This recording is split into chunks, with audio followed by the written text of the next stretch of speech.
Hello everyone, आप सभी लोगों का स्वागत है आपके अपने यूट्यूब चैनल परीक्षावास पर।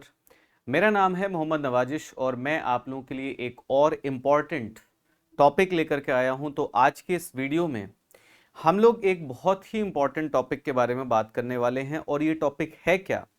तो अगर आप देखोगे तो ये बेसिकली एक एम्प्लॉयमेंट रिपोर्ट है जिस पर हम लोग चर्चा करने वाले हैं। तो 2024 को लेकर के आईएलओ की एक रिपोर्ट आई है। इंटरनेशनल लेबर ऑर्गेनाइजेशन ने एक रिपोर्ट जारी की है जो कि भारत में जो एम्प्लॉयमेंट का सिनेरियो है, जो रोजगार किस तरीके से लोगों को मिल रहा है या उसमें क्या अच्छाइयां हैं, क्या कमियां हैं, उन सभी चीजों पर हम लोग बात करने वाले हैं। तो चलिए शुरू करते हैं अपने इस डिस्कशन को।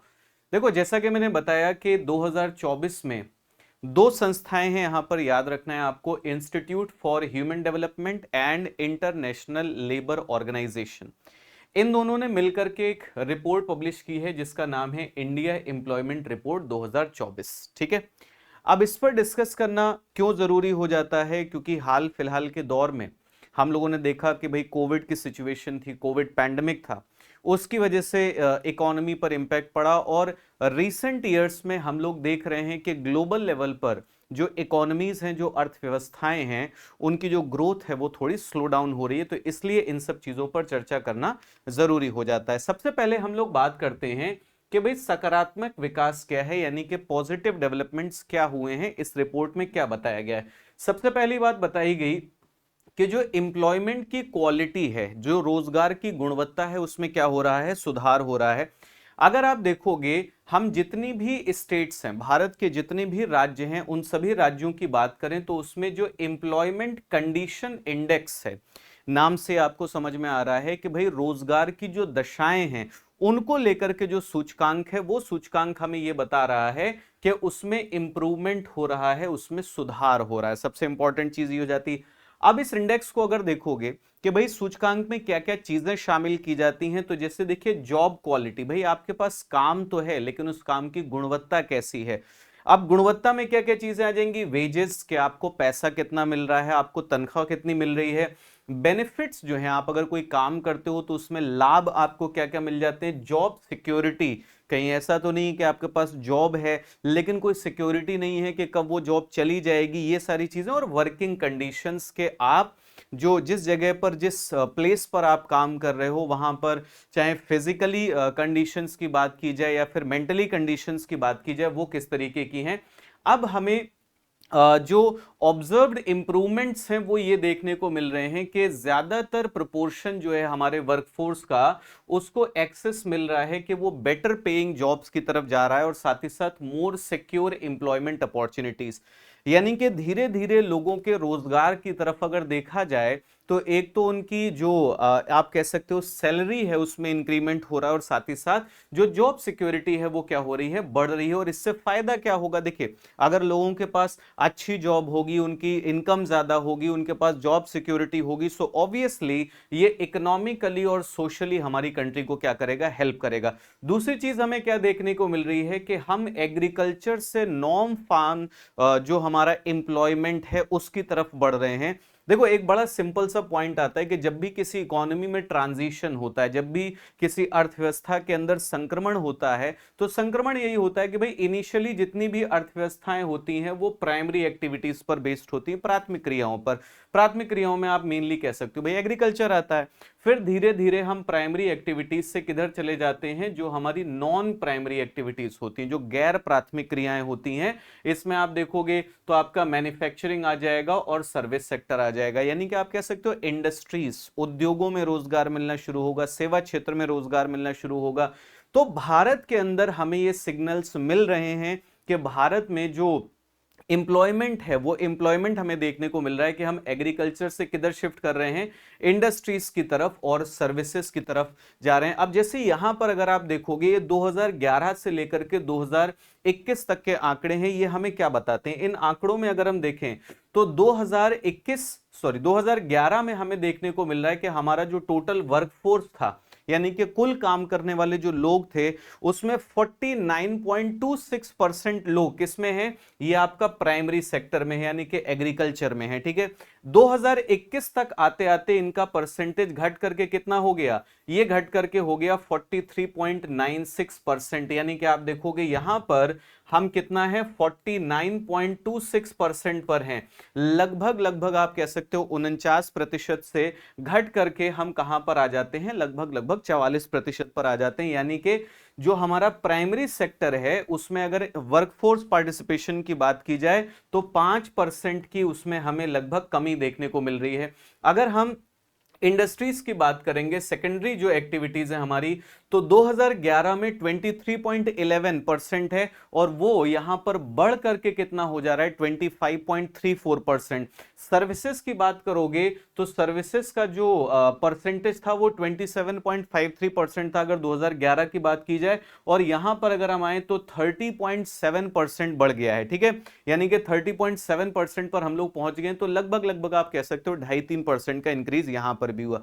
कुल मिलाकर के बात हमें यह समझ में आ रही है कि अगर हम 2011 से लेकर के 2021 तक के आंकड़े देखें तो हमें क्या देखने को मिल रहा है, हम सीधे सीधे कह सकते हैं कि एग्रीकल्चर का जो एम्प्लॉयमेंट का पार्टिसिपेशन है उसमें कमी आई है, और अगर आप इंडस्ट्रीज की बात करोगे तो उसमें इंक्रीज हुआ है, आप सर्विस सेक्टर की बात करोगे तो उसमें भी हमें क्या देखने को मिल रहा है, इंक्रीज देखने को मिल रहा है। ठीक है, तो जाहिर सी बात है, नॉर्मल सी बात है कि अगर एग्रीकल्चर सेक्टर में कमी आएगी तो उन लोगों को रोजगार कहां पर मिलेगा, जो इंडस्ट्रीज हैं या फिर आप कहोगे जो आपका सर्विस सेक्टर है उसमें हमें देखने को मिलेगा। तो ये सारी चीजें, अगला हमें क्या देखने को मिल रहा है, rise in regular employment and decline in unorganise sector employment. देखो किसी भी कंट्री के अंदर जो भी आपका एम्प्लॉयमेंट होता है या जो भी आपकी इकोनॉमिक एक्टिविटीज हैं उन्हें आप दो सेक्टर्स में डिवाइड कर सकते हो, एक हो जाएगा आपका जो ऑर्गेनाइज सेक्टर होता है और दूसरा अनऑर्गेनाइज सेक्टर होता है। ठीक है, अब अगर किसी देश की इकोनॉमी जो है वो थोड़ी आप कह सकते हो ऑर्गेनाइज्ड हो रही है, सिस्टमैटिक हो रही है, तो उसमें हमें ये चीज देखने को मिलती है कि जो अनऑर्गेनाइज सेक्टर है उसमें एम्प्लॉयमेंट धीरे धीरे क्या होता चला जाएगा, घटता चला जाएगा। और यही चीज हमें देखने को मिल रही है, और खासकर कोविड-19 सिचुएशन के बाद से अगर हम देखें तो ये चीज हमें देखने को मिल रही है। और रेगुलर एम्प्लॉयमेंट जब लोगों को मिलता है, आप ऑर्गेनाइज सेक्टर में जाते हो, आपको नियमित रोजगार वहां पर मिलना शुरू होता है, तो जॉब सिक्योरिटी होती है। देखो, और अनऑर्गेनाइज सेक्टर में कोई सिक्योरिटी नहीं, जैसे आप एक दिहाड़ी मजदूर की बात करिए, अभी ऐसा थोड़ी ना है कि उसे हर दिन काम मिल जाएगा, लेकिन अगर आप किसी ऑफिस में एक रेगुलर एम्प्लॉयमेंट करते हो, रेगुलर एम्प्लॉयमेंट आपके पास है, तो जॉब सिक्योरिटी आपके पास है, सोशल प्रोटेक्शन है, और साथ ही साथ अपॉर्चुनिटीज आपके पास रहेंगी कि आप अपने करियर में क्या कर सकते हो, ग्रोथ कर सकते हो। ठीक है, अब ये जो चीज है, ये जो प्रोग्रेस हमें देखने को मिल रही है, इससे हमें पता चल रहा है कि जो हमारा लेबर मार्केट है वो क्या हो रहा है, फॉर्मलाइज हो रहा है। ठीक है, और साथ ही साथ इससे सोशल सिक्योरिटीज जो हैं वो ज्यादातर वर्कर्स को हमें देखने को मिल रही हैं, क्योंकि रेगुलर एम्प्लॉयमेंट के अपने कुछ बेनिफिट्स होते हैं, जैसे आपने पीएफ अकाउंट की बात की होगी, या फिर आप देखोगे जो हेल्थ इंश्योरेंस वगैरह प्रोवाइड किया जाता है, या फिर जो पेड लीव की कॉन्सेप्ट होती है, वो सारी चीजें आपको रेगुलर एम्प्लॉयमेंट में मिलती हैं। अब हमें एक चीज और इस रिपोर्ट में देखने को मिली कि कोविड-19 पेंडेमिक आया, और कोविड-19 पेंडेमिक के टाइम पर हमारा जो एम्प्लॉयमेंट सेक्टर है उसने रेजिलियंस को शो किया। ठीक है, यानी कि एक चीज हमें देखने को मिली कि कोविड-19 सिचुएशन में जब एम्प्लॉयमेंट जो है वो काफी ड्रॉप हुआ, उस टाइम पर भारत ने ये चीज शोकेस की कि नहीं, हमारे एम्प्लॉयमेंट सेक्टर में उतना इंपैक्ट नहीं पड़ा है। ठीक है, और जो कैजुअल वर्कर्स हैं उनके अंदर एक चीज देखने को मिली कि उनकी जो वेजेस हैं, खासकर जो लोअर इनकम ब्रैकेट है, उनकी वेजेस हमें देखने को मिला कि पैंडेमिक ईयर के टाइम पर वो इंक्रीज हुई। ठीक है, अब ये चीज हमें बताती है कि हमारे देश के अंदर एम्प्लॉयमेंट सेक्टर को लेकर के जो पॉलिसी रिस्पॉन्स है, जो भी योजनाएं वगैरह बनाई गई वो काफी अच्छी बनाई गई, लोगों को सोशल सेफ्टी प्रोवाइड की गई, और साथ ही साथ आप देखोगे जो स्टिमुलस मेजर्स हैं, यानी कि जो भी एक तरीके से कहोगे इकोनॉमी को बूस्ट करने के लिए जो चीजें की जानी चाहिए थी वो की गई। ठीक है, तो अब ये सिचुएशन हमें बताती है कि अगर कोई भी शॉक हमारे कंट्री पर या कोई इकोनॉमी पर पड़ता है तो हमारा जो लेबर मार्केट है वो शॉक को क्या कर सकता है, झेल सकता है। ठीक, एक चीज हमें और देखने को मिली कि जो फीमेल वर्क पार्टिसिपेशन है है ना, वो लगातार क्या होता जा रहा है, इंक्रीज होता जा रहा है। ये भी रिपोर्ट में हमें देखने को मिल रहा है, और पर्टिकुलरली किसमें, एग्रीकल्चर सेक्टर में, खासकर कृषि क्षेत्र में अगर आप देखोगे तो वो बढ़ रहा है। ठीक है, अब एग्रीकल्चर सेक्टर में प्रिडोमिनेंस से एक चीज और पता चलती है भाई, हमने बोला कि फीमेल्स का जो पार्टिसिपेशन है वो बढ़ रहा है, लेकिन खासकर किस में बढ़ रहा है, एग्रीकल्चर सेक्टर में बढ़ रहा है। एग्रीकल्चर सेक्टर में प्रिडोमिनेंस ये हमें बताती है कि अगर फीमेल्स की एजुकेशन की बात होगी या फिर उनके स्किल डेवलपमेंट की बात होगी, तो उन चीजों में हमें अभी भी इंप्रूवमेंट की रिक्वायरमेंट है। क्योंकि अगर ये फीमेल्स जो हैं वो प्रॉपरली एजुकेट होंगी या फिर उनको स्किल ट्रेनिंग मिलेगी, तो वो ऐसे कामों में भी जा सकती हैं जो कि एक तरीके से कहोगे आपका ऑर्गेनाइज सेक्टर है, या जो फॉर्मल आपका वर्क है उसकी तरफ भी जा सकती हैं। अब देखो, जो हमारा पीरियोडिक लेबर फोर्स सर्वे होता है उसकी अगर रिपोर्ट को देखा जाए, तो वो रिपोर्ट ये कहती है कि 15 साल या उससे ऊपर के जो एज ब्रैकेट है, अगर उसको देखा जाए तो 2021-22 का अगर डेटा लिया जाए तो 32.8% पार्टिसिपेशन था। यानी कि इस एज ब्रैकेट में जितनी भी फीमेल्स हैं उसमें से 32.8% किसमें हैं, आप कहोगे लेबर फोर्स का पार्ट है। 2017-18 का आंकड़ा देखोगे तो ये केवल 23.3% था। यानी कि 17-18 से 21-22 तक ये जंप आपको देखने को मिल रहा है। इसका मतलब सीधा सीधा है कि इंक्रीज हुआ है। लेकिन मेजर पुश अगर देखा जाए कि भाई ये चेंज जो आया ये मेनली कहां से आया है, तो ये रूरल सेक्टर से आया है। अर्बन सेक्टर में उतना इंक्रीज नहीं हुआ। अगर रूरल सेक्टर में देखोगे तो 12% का इंक्रीज है, और अर्बन सेक्टर में अगर देखा जाए तो 3.4% का। जैसे अगर रूरल एरियाज की बात करोगे तो 17-18 में जो पार्टिसिपेशन था वो 24.6% था। ठीक है, और 21-22 में बढ़कर के 36.6% हो जाता है। यानी कि काफी मेजर जंप है, 12 पॉइंट का इंक्रीज हो रहा है, 12% का इंक्रीज हो रहा है।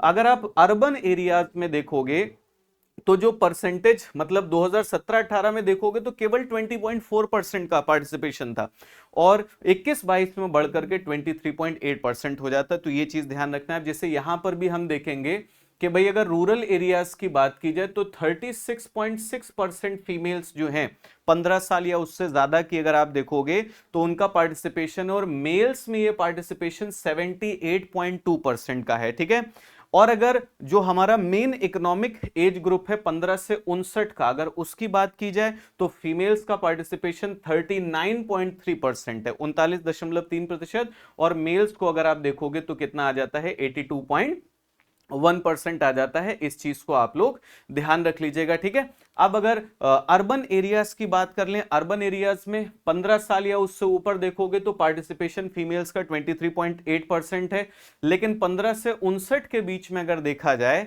तो ये परसेंटेज 26.5% है। ठीक है, मेल्स की अगर बात करोगे 15 से ऊपर 74.7% है, और 15 से 59 के बीच में 81.2% है। ठीक है, अगर ओवरऑल की बात की जाए तो ओवरऑल हमें क्या देखने को मिल रहा है, अगर 15 या उससे ऊपर देखा जाए 49.7%, और 15 से 59 50.44%।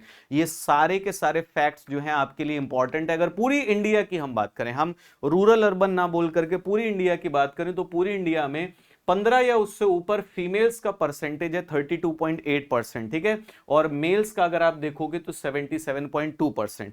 अगर 15 से 59 देखेंगे आप तो फीमेल का 35.6% परसेंटेज आ जाता है, और मेल्स का आ जाता है 81.8%। ठीक है, और अगर ओवरऑल देखें, मेल फीमेल दोनों को मिलाकर के देखें, तो हमारा जो परसेंटेज बनता है 15 और उससे ऊपर वो बन जाता है 55.2%, और 15 से 59 के बीच में 58.9%। तो ये जो डेटा है ये बहुत इंपॉर्टेंट डेटा है।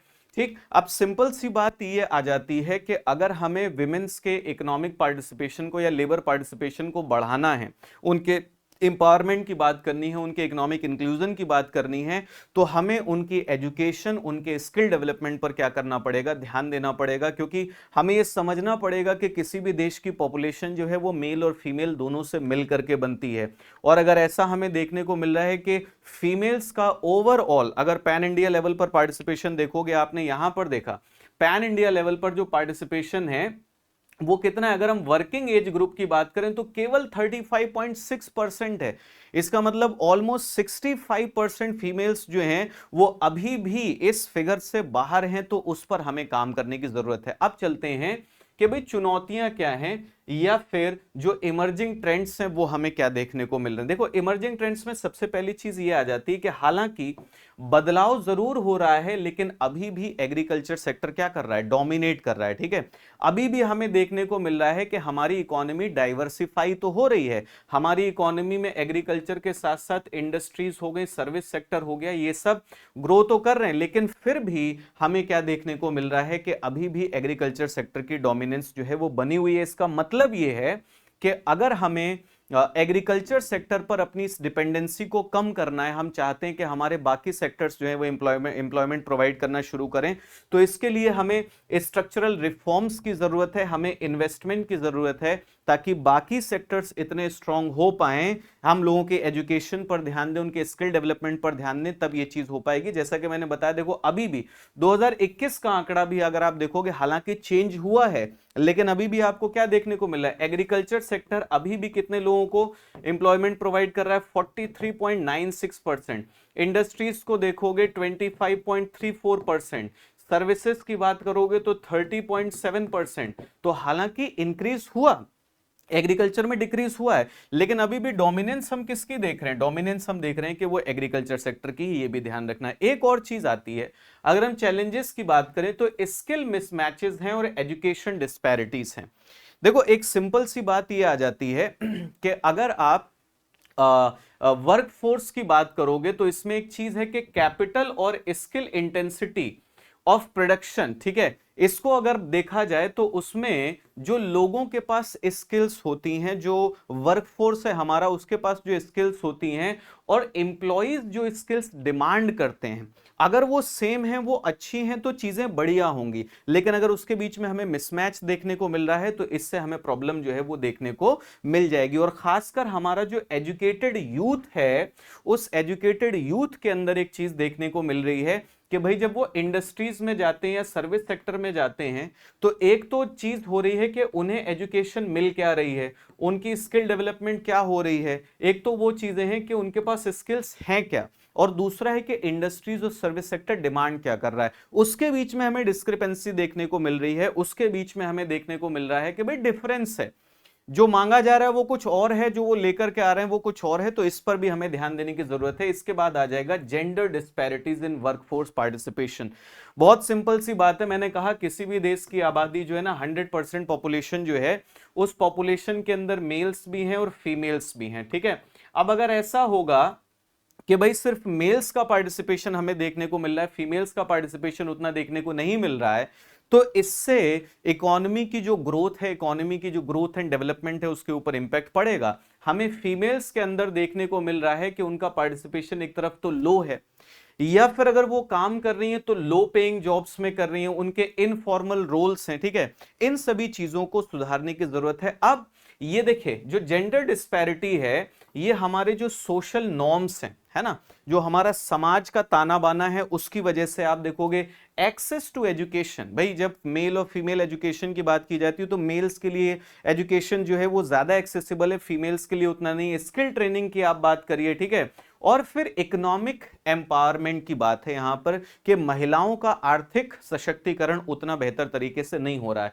एक और चीज आएगी, youth unemployment and NEET problem. देखिए एक बहुत बेसिक सी बात आती है कि भारत, अगर आप देखोगे तो हम कहते हैं कि भारत दुनिया का यंगेस्ट नेशन है, यानी कि सबसे युवा देश है। अगर इंडिया की बात की जाए तो इंडिया की जो एवरेज एज है ना, 2020 का आंकड़ा मैं आप लोगों को दे रहा हूं, एवरेज एज अगर आप देखोगे तो केवल 28 ईयर्स है, यानी कि पूरी पॉपुलेशन की अगर बात की जाए ना, और औसत एज निकाली जाए तो 28 ईयर्स है। अगर आप इसको चाइना से भी कंपेयर करोगे तो चाइना में ये 37 ईयर्स है, 37 ईयर्स, वहां से हमारे यहां पर 9 साल कम है। तो इसका मतलब भारत के पास यूथ है ना, एजुकेटेड यूथ है, उसे एजुकेशन मिल रही है, लेकिन एक चीज देखने को मिल रही है कि इस एजुकेटेड यूथ का एक सिग्निफिकेंट पोर्शन जो है वो अनएम्प्लॉयमेंट को झेल रहा है। ठीक है, बहुत सारा यूथ ऐसा है जो एजुकेशन ले रहा है, शिक्षा ले रहा है, लेकिन शिक्षा लेने के बाद उसे एम्प्लॉयमेंट अपॉर्चुनिटीज जिस तरीके की मिलनी चाहिए उस तरीके की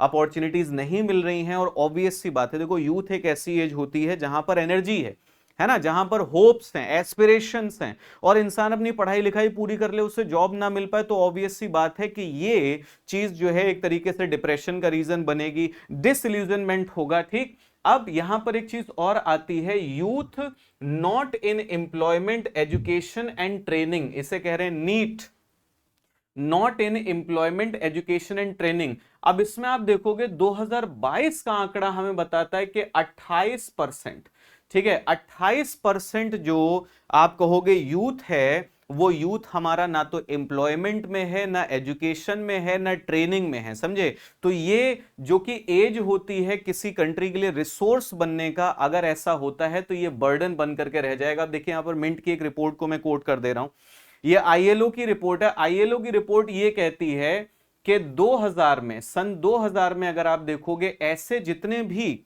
हमारा यूथ था जिसके पास सेकेंडरी एजुकेशन के सर्टिफिकेट्स थे, ठीक है, उसमें देखोगे उनके अंदर जो अनएम्प्लॉयमेंट था वो 2000 में 35.2% था। मतलब मैं ये कह रहा हूं कि टोटल हमारी कंट्री के अंदर जितने अनएम्प्लॉयड लोग थे, उनको अगर आप 100% मान लोगे, तो उनमें यूथ का जो कंट्रीब्यूशन था, जिनके पास सेकेंडरी एजुकेशन का सर्टिफिकेट है, वो 35.2% था, और 2022 में ये बढ़कर के 65.7% हो गया है। इसका मतलब ये हुआ कि ये सिचुएशन जो है ये काफी एक सीरियस सिचुएशन है। अगर यहां पर देखोगे कि यूथ के अंदर अगर अनएम्प्लॉयमेंट की बात की जाए, तो 83% जॉबलेस पॉपुलेशन जो है वो हमारी यूथ में बिलोंग करती है, यानी कि जो युवा है, 83% जो अनएम्प्लॉयड लोग हैं वो किस में हमारे आ गए हैं, यूथ में आ गए हैं। ये चीज ध्यान रखिएगा आप लोग। अब आ जाते हैं informality and low productivity in employment. देखो एक बहुत सिंपल सी चीज आती है कि अगर आप भारत की बात करोगे और एम्प्लॉयमेंट की बात करोगे, तो हमारे यहां पर अभी भी एक चीज देखने को मिल रही है कि इनफॉर्मल सेक्टर का जो कंट्रीब्यूशन है वो काफी ज्यादा है। और इनफॉर्मल सेक्टर में दिक्कत क्या हो जाती है भाई, वहां पर आप काम करोगे, आपको वेजेस अच्छी नहीं मिलेंगी, कोई आपको सोशल सिक्योरिटी नहीं मिलेगी। इसके साथ साथ जो फॉर्मल एम्प्लॉयमेंट के बेनिफिट्स हैं, जैसे भाई मैटरनिटी लीव्स होती हैं, या पेड लीव्स होती हैं, या सीएल होता है, या फिर हेल्थ इंश्योरेंस की बात करोगे, ये सारी चीजें, पीएफ की बात करोगे, ये सारी चीजें आपको वहां पर देखने को नहीं मिलेंगी। ठीक है, इनफॉर्मल सेक्टर में अगर आप देखोगे तो वर्किंग कंडीशंस भी जो हैं वो खराब हमें देखने को मिलती हैं। ठीक, अब अगर 90% एम्प्लॉयमेंट की बात की जाए इंडिया में, तो वो इनफॉर्मल है, और 83% अगर आप देखोगे तो इनफॉर्मल सेक्टर में हमें देखने को मिलता है। ये चीज ध्यान रखना। अब आते हैं कि भाई रिकमेंडेशंस क्या है, recommendations by the India employment report 2024। Bharat की अगर बात करोगे तो भारत के पास एक डेमोग्राफिक एडवांटेज है। ठीक है, डेमोग्राफिक एडवांटेज क्या है, अगर आप देखोगे जो 15 से 59 साल का जो एज ग्रुप होता है, जिसे आप वर्किंग एज ग्रुप कह सकते हो, भाई इंडिया में अगर आप देखोगे कि 15 साल से छोटा है वो डिपेंडेंट हो गया, और 59 से अगर ऊपर है तो वो डिपेंडेंट हो गया। इंडिया की इस टाइम पर 62.5% पॉपुलेशन इस ब्रैकेट में है, 62.5%। और डेटा हमें यह बताता है कि 2036 में पहुंच करके ये पीक करेगा, और इंडिया की 65% पॉपुलेशन जो है वो इस एज ग्रुप में। इसे हम क्या बोलते हैं, डेमोग्राफिक डिविडेंड बोलते हैं। तो हमारा डेमोग्राफिक डिविडेंड अगर आप देखोगे शुरू कब से हुआ, हमारा डेमोग्राफिक डिविडेंड जो है वो 2005-6 से स्टार्ट हुआ है। ठीक है, और ये कब पीक करेगा, तो इसको बोला जा रहा है कि पीक करेगा 2036 में जाकर के, और एंड कब हो जाएगा, एंड हो जाएगा अगर आप देखोगे 2055-56 में जाकर के ये चीज एंड हो जाएगी। इसको ध्यान रखना है। डेमोग्राफिक डिविडेंड जितने लोगों को समझ में नहीं आता है ना, उनको मैं ये बता दूं कि यूनाइटेड नेशंस पॉपुलेशन फंड जो है, यूएनपीएफ जो है, वो ये कहता है कि किसी कंट्री के पास इकोनॉमिक ग्रोथ का एक पोटेंशियल होता है, एक संभावना होती है, जब उस देश के अंदर जो उसकी वर्किंग पॉपुलेशन है वो डिपेंडेंट पॉपुलेशन से ज्यादा होती है। समझ में आ रही है बात। मतलब देखो अभी 2036 में ये 65% हुआ ना आपका, 15 से 59, इसका मतलब बाकी पॉपुलेशन कितनी है आपकी, 35% है। लेकिन 2036 के बाद क्या होगा, ये 65% जो है ये घटेगा और 35% क्या होगा, बढ़ेगा। और 2055-56 में जाकर के उसके बाद आप देखोगे आपकी डिपेंडेंट पॉपुलेशन बढ़ जाएगी और आपकी वर्किंग पॉपुलेशन घट जाएगी। तो बोला गया है कि भाई इसको हमें अच्छे से यूज करने की जरूरत है। अब कुछ रिकमेंडेशंस हैं, कुछ सिफारिशें हैं। वो सिफारिशें क्या हैं, देखो सिफारिशें ये हैं कि हमारा जो प्रोडक्शन है या हमारी जो ग्रोथ है उसको हमें क्या करने की जरूरत है, एम्प्लॉयमेंट इंटेंसिव बनाने की जरूरत है। यानी कि हमारे जो भी काम हो वो काम कैसे हो, लेबर मैन्युफैक्चरिंग बेस्ड हो, लेबर बेस्ड मैन्युफैक्चरिंग होनी चाहिए। देखो भाई अगर लोग पढ़ रहे हैं, स्किल डेवलपमेंट कर रहे हैं और उनको रोजगार नहीं मिल रहा है तो फिर उस पढ़ाई लिखाई का या फिर उस कौशल विकास का फायदा क्या है। तो आप इस तरीके की प्रोसेसेस को फॉलो करिए, आप इस तरीके के पॉलिसीज लेकर के आइए, इस तरीके की मैन्युफैक्चरिंग प्रैक्टिसेस फॉलो करिए जिससे कि लोगों को क्या मिले, रोजगार मिले। दूसरी चीज है क्वालिटी ऑफ एम्प्लॉयमेंट को बढ़ाने की जरूरत है ना। लोग अगर काम कर रहे हैं तो काम के साथ साथ उनको अपनी लाइफ एंजॉय करने का मौका मिलना चाहिए, है ना। एक तरीके से कहोगे उनके ऊपर जो मेंटल प्रेशर है वो इतना ज्यादा ना हो कि वो साइकोलॉजिकल स्ट्रेस का रीजन बन जाए। तो ये सारी चीजें, इसके अलावा देखोगे जो लेबर मार्केट में इनइक्वालिटीज हैं उन पर हमें ध्यान देने की जरूरत है, खासकर जो फीमेल्स का पार्टिसिपेशन है उसको देखें हम, और नीट जो कि हमारा यूथ है उस यूथ पर फोकस करने की जरूरत है। इसके बाद आ जाएगा कि स्किल ट्रेनिंग के लिए और एक्टिव लेबर मार्केट पॉलिसीज को और ज्यादा हमें इफेक्टिव बनाने की जरूरत है। यानी कि जितने भी लोग हैं, देखो जो इंडस्ट्री में चल रहा है आपको उस हिसाब की ट्रेनिंग जो है वो मिलनी चाहिए ना भाई। अब डिमांड कुछ और है और आप कुछ और स्किल्स लेकर के जाओगे, सो ऑब्वियस सी बात है कि वो चीजें उतना फ्रूटफुल आपकी नहीं होंगी। और एक चीज आती है कि रिलायबल स्टैटिस्टिक्स होनी चाहिए, है ना भाई। एम्प्लॉयमेंट को लेकर के, इन सब चीजों को लेकर के जो डेटा हमारे पास होना चाहिए वो रिलायबल होना चाहिए। अगर वो रिलायबल डेटा नहीं होगा तो फिर वो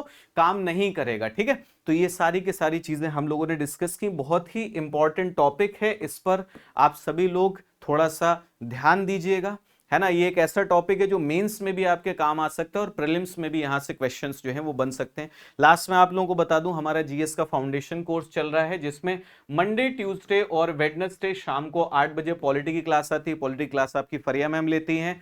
थर्सडे, फ्राइडे, सैटरडे अगर आप देखोगे तो आपको ज्योग्राफी क्लास मिलती है, ज्योग्राफी क्लास आपकी मैं लेता हूं, ठीक है। तो जीएस फाउंडेशन कोर्स से आप हमारे जरूर जुड़िए। ये हमारे इंस्टाग्राम हैंडल का क्यूआर है, इंस्टाग्राम पर आप परीक्षावास को फॉलो कर लीजिए, यहां पर आपको डेली अपडेट्स वगैरह मिलती रहती है। टेलीग्राम चैनल को जरूर ज्वाइन कर लीजिएगा क्योंकि यहां पर हर दिन आपको क्वेश्चंस मिल जाते हैं, आपको करंट अफेयर का मटेरियल मिल जाता है, आपको क्लासेस के नोट्स मिलते हैं, आपको जो भी वीडियोस हैं उनका पीडीएफ मिलता है, ठीक है। तो टेलीग्राम को हमारे जरूर ज्वाइन करिए। और लास्ट में आप सभी लोगों से कहूंगा अगर ये वीडियो अच्छा लगा हो तो इसे लाइक शेयर जरूर करिएगा, कमेंट सेक्शन में अपनी फीडबैक जरूर दीजिएगा। जितने भी लोगों ने चैनल को अभी तक सब्सक्राइब नहीं किया है सब्सक्राइब कर लीजिए। अब आप लोगों से मुलाकात होगी नेक्स्ट वीडियो में, तब तक सभी लोग ध्यान रखिए, स्वस्थ रहिए, मस्त रहिए। जय भारत, जय हिंद।